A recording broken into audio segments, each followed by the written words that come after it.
ભરૂચથી સમાચાર મળ્યા છે કે આમોદ નેશનલ હાઈવે 64 ઉપર અકસ્માત સર્જાયો છે। ત્યારે બાઇક અને ટ્રક વચ્ચે ગમખ્વાર અકસ્માત જોવા મળ્યો છે। એક અઠવાડિયામાં નાના મોટા 5 અકસ્માતો ત્યાં સર્જાયા છે। ત્યારે અકસ્માતમાં ભીખીબેન ગોહિલનો ઘૂંટણ પગથી છૂટો પડી ગયો છે। જંબુસર તાલુકાના થણાવા ગામે જતા આ અકસ્માત સર્જાયો છે।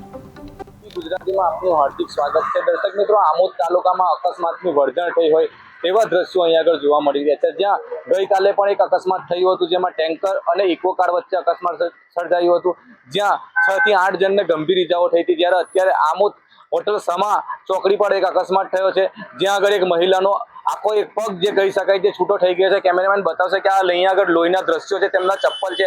આ બાઇક અને ટ્રક વચ્ચે ગમખ્વાર અકસ્માત થયું છે, જ્યાં આગળ અહીંયા આગળ પોલીસ પણ ઘટના સ્થળે દોડી આવી છે અને અહીંયા આગળ લોકોનું ટોળું પણ ઉમટી પડ્યું છે। 108 મારફતે આ મહિલાને આમોદ સામૂહિક આરોગ્ય કેન્દ્ર ખાતે સારવાર અર્થે મોકલવામાં આવી છે।